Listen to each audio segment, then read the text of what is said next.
Hi there. We looked today in class at some more particle motion problems. The two that I'm going to walk through on this video are both located in the relationships of motion along the x-axis packets, the day 2 packet. The first one we're going to look at is the graphic problem. Okay. It reads as follows. The graph to the right shows the velocity, v of t, of a particle along the x-axis for the intervals 0 to 11. It consists of a semicircle and 2 line segments. Use the graph in your knowledge of motion to answer the following questions. Okay, so number 1, we are asked, at what time t on the interval 0 to 11 is the speed of the particle the greatest?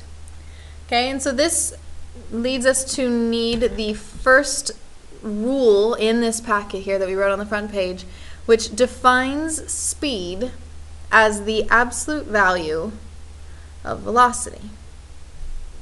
And since I'm looking to answer the question, where's speed the greatest, I'm really looking at where's the absolute value of velocity the greatest. And this is here a graph of velocity. So I can start by looking at just what velocity is. For example, at t equals 2, my velocity, it looks like it's about here at 2. Right? At t equals 4, my velocity is 0. Right?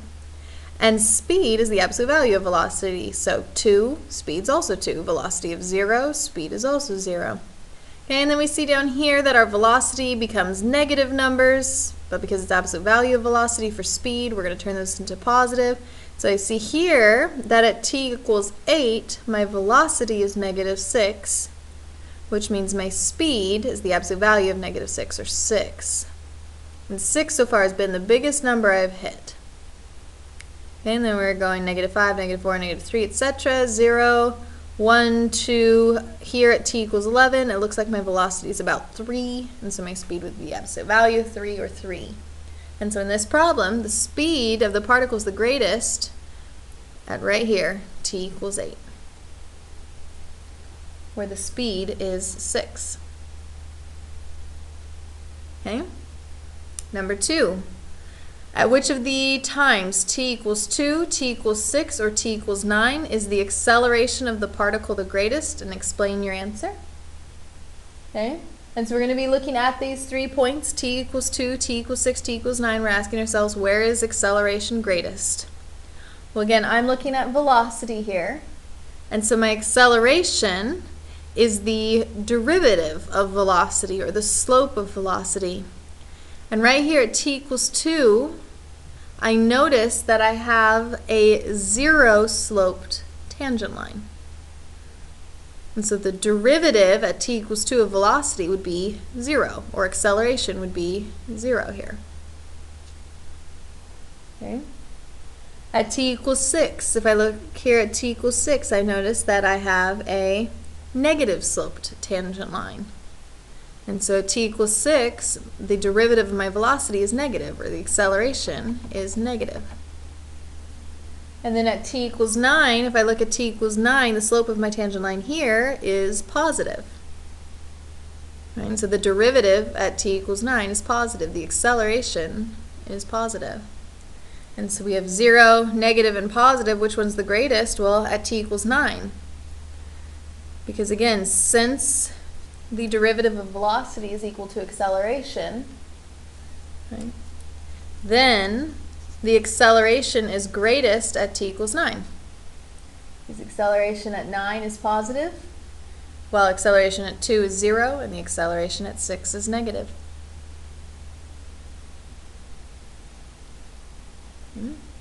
Number 3. Over what time intervals is the particle moving to the left? Okay. Well, I know the particle moves left when velocity is negative. Well, as I'm looking at this graph here, my velocity is negative everywhere from 4 to 10. So my answer would be, well, from 4 to 10, because velocity is negative.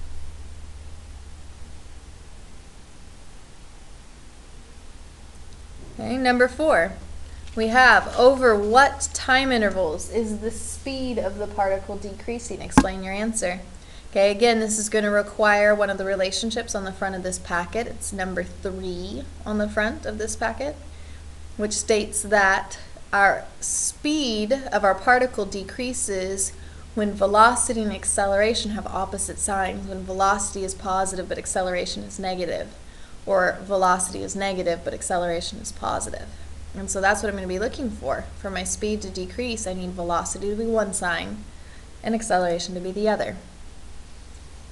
So as I look at my graph here, I notice that to begin, starting here at 0, kind of going up to 2, my velocity on this interval is positive because it's above the x-axis, and my velocity is increasing. My acceleration is positive.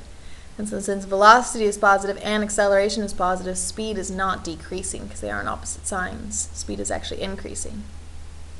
So then I go to the next interval, 2 to 4. I notice that velocity is positive because it's above the x-axis, and it's decreasing. Velocity is decreasing, so acceleration is negative. Velocity positive, acceleration negative.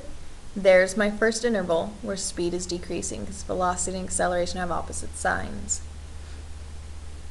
And you're going to keep doing that.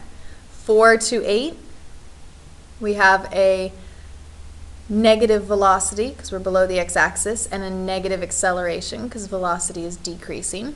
Negative, negative, not opposites, so speed is not decreasing.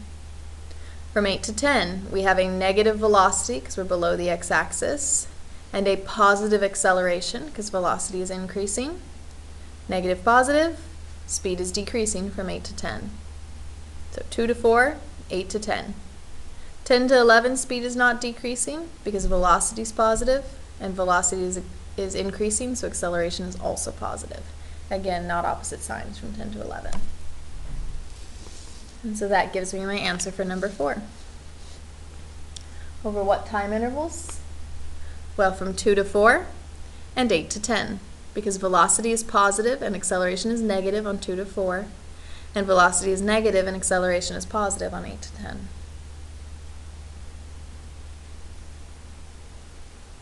Okay.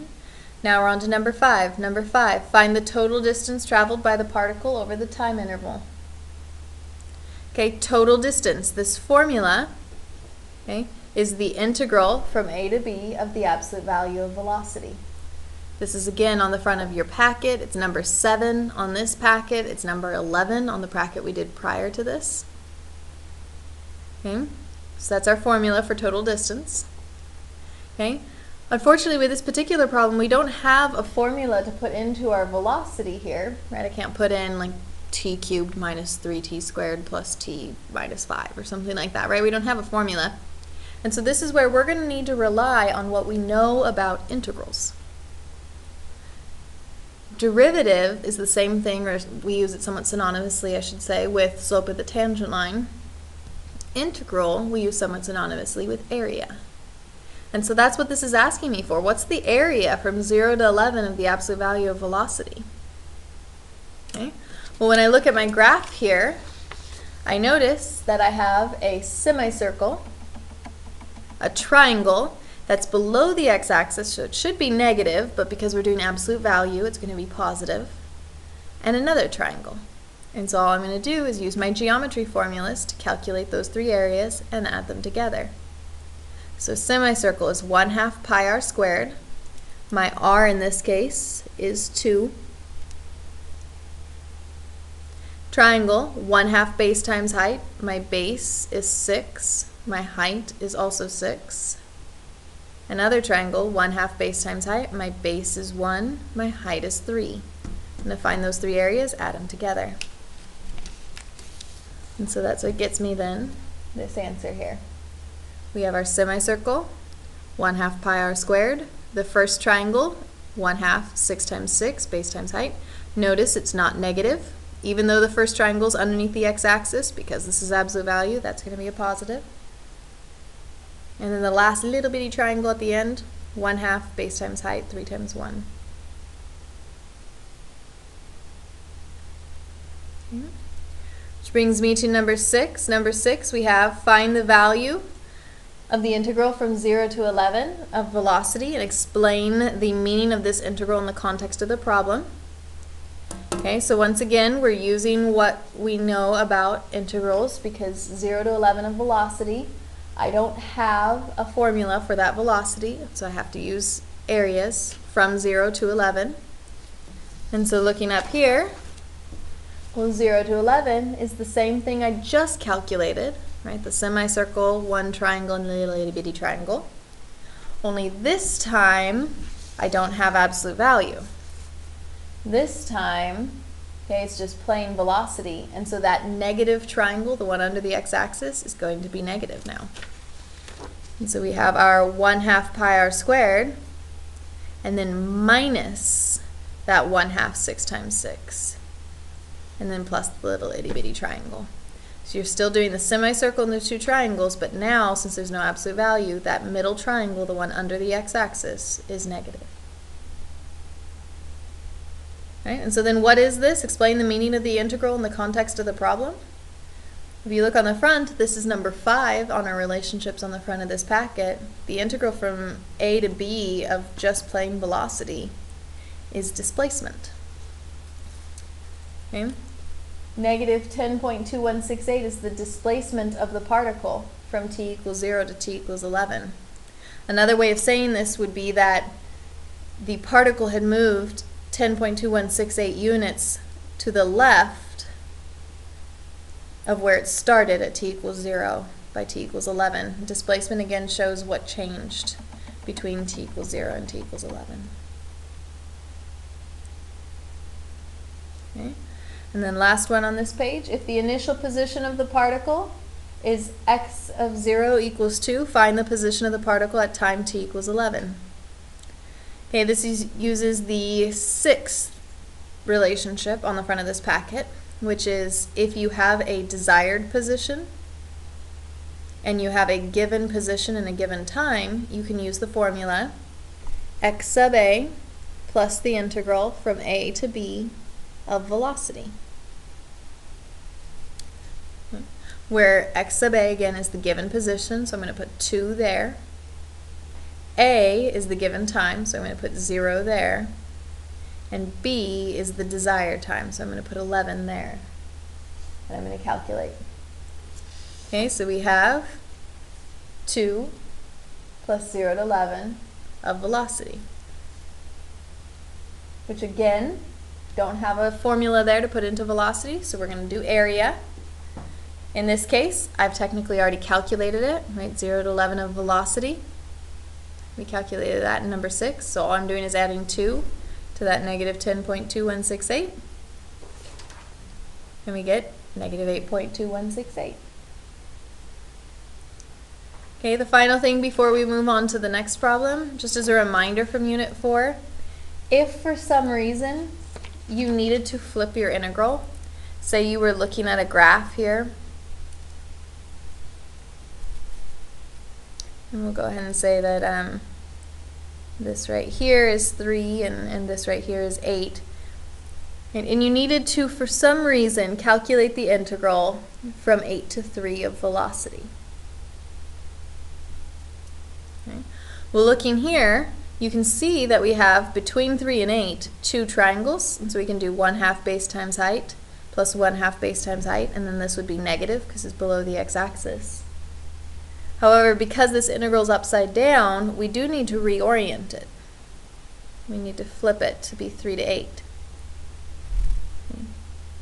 But when you do that, you then have to change the signs of those areas, right?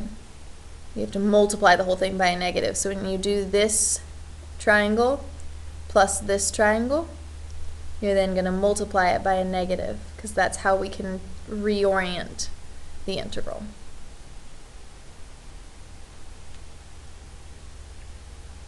Okay. Okay, the other problem that we're going to talk through here is the analytic one. Okay, with our analytic, we are given this problem. The rate of change in kilometers per hour, and if you noticed, I've already prepped this one a little bit here with underlining kilometers per hour. The nice thing about being told your units is I now know I'm going to be working with velocity here, because kilometers per hour is a velocity measurement. I also know this because I see that I have the rate of change of the altitude. aka the derivative of my height, or the derivative of my position. Well, the derivative of position is velocity, and so that's the other place you could pull it from. Okay, so velocity is given by this function. So I might make a little note above it, reminding myself that when I write r of t, I'm talking about v of t. Okay, for the time interval 0 to 4, so anything outside of 0 to 4, don't care about it. Where t is measured in hours, assume the balloon is initially at ground level. Okay, and so I know something here too. Initially means t equals 0. Ground level means position equals 0. This tells me that my position at t equals 0 is 0. Initially, I'm ground level, right? And so in terms of that equation, that x sub a, show it again, right? The x sub a plus the integral from a to b of velocity. Here's your x sub a, your given position, and here's your a, your given time. Okay. So here we go. On number 1, for what values of t between 0 and 4 is the altitude of the balloon decreasing? Okay, so I know reading that, right? The altitude, aka the position, is decreasing, aka moving left, right? It's moving in a negative direction, or position moving down, I guess technically, since we're talking altitude. So position moving down. And so I'm asking myself, well, where do I know that that happens? Well, that happens when velocity is negative. And so that's what I'm going to be looking for. Where is velocity negative? Right? Okay, well, this is going to be a calculator problem. And so I have my velocity. I'm going to go ahead and take my velocity and plug it into my graphing calculator. I'm going to go ahead and plug in t cubed minus 4t squared plus 6.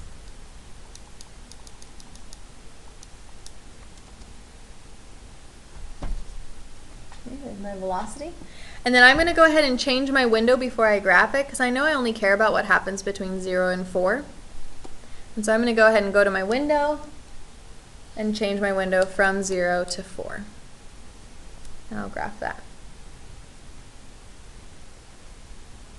Okay.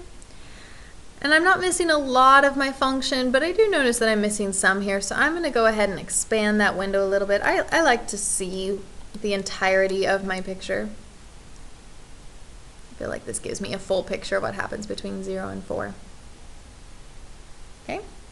Okay, so where is velocity negative? Well, this is velocity, and it's negative below the x-axis, from this 0 here to this 0 here. So if you calc your zeros, just like we've done many times at this point, we can calculate one of our zeros here at 3.514, and our other zero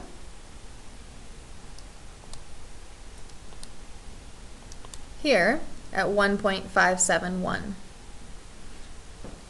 And so that's the interval from 1.571 to 3.514 on which my velocity is negative, or the altitude, the position of my balloon is decreasing, going down. Okay, number 2.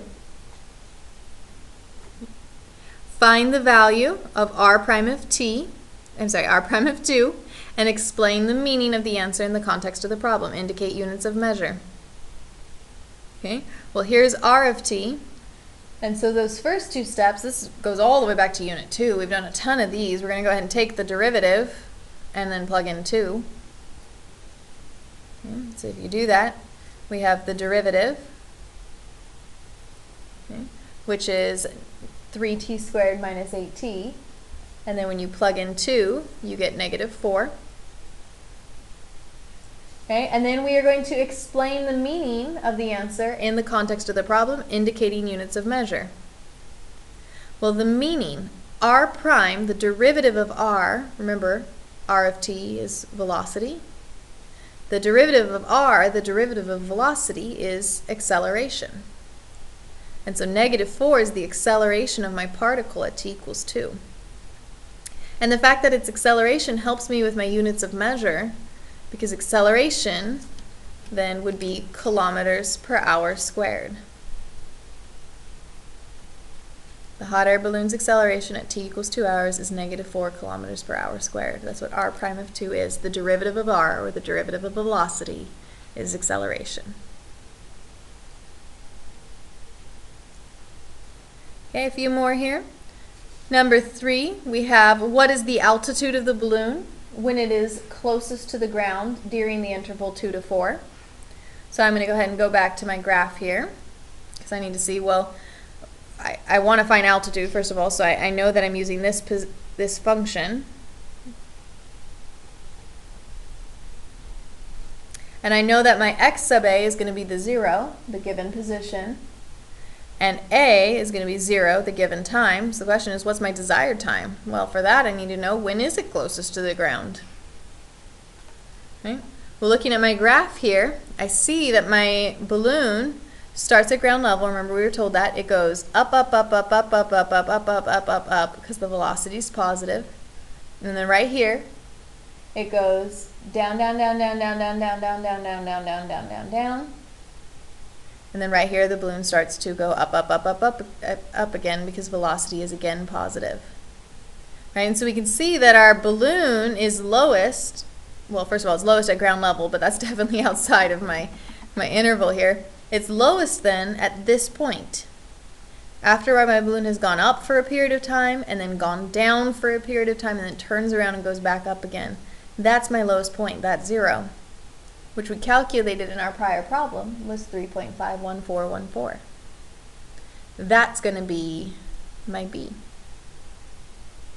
Okay. And so we have here the integral from, 0 plus the integral from 0 to 3.51414 of velocity, which is 1.348. Okay, number 4. Find the value of the integral from 1 to 4 of r of t dt. Or remember, r of t is the same thing as velocity. We talked about that at the beginning. So the integral from 1 to 4 of velocity. And explain the meaning of the answer in the context of the problem. Indicate units of measure. Okay. Well, the integral from 1 to 4 of velocity, remember this is number 5 on the front of this packet, that's displacement. That's the displacement of my particle from t equals 1 to t equals 4. It tells me how much distance, or what was the change, I should say, what was the change between t equals 1 and t equals 4. Okay, so we're going to go ahead and start with calculating that integral. I did, on this one, show all of the work for calculating it by hand in case you wanted to calculate it by hand. You also could plug it into your calculator. Right, so this would be -2.25 kilometers. Remember, this was a calculator problem, so it would be fine to plug it into your calculator. And then the explanation, what we just talked about, is that that's the displacement. This shows the hot air balloon was displaced -2.25 kilometers between t equals 1 and t equals 4. In other words, at t equals 1, wherever my balloon was located, between then and its location at t equals 4, my balloon went down 2.25 kilometers. Displacement is what changed. How did the position change between t equals 1 and t equals 4? Okay. Next one, find the value of the integral from 0 to 4 of the absolute value of r of t dt, and explain the meaning of the answer in the context of the problem. Well, we've got that already. This is total distance, absolute value of velocity, and indicate units of measure. Okay, so we have the integral from 0 to 4 of the absolute value of velocity. Let's slide this up so we can see it. Sorry about that. The integral from 0 to 4 of the absolute value of our velocity. We already reviewed this. It's on my prior video. Plugging this into your calculator, we should get 11.5287 kilometers. Okay, and this is, again, the total distance the hot air balloon traveled.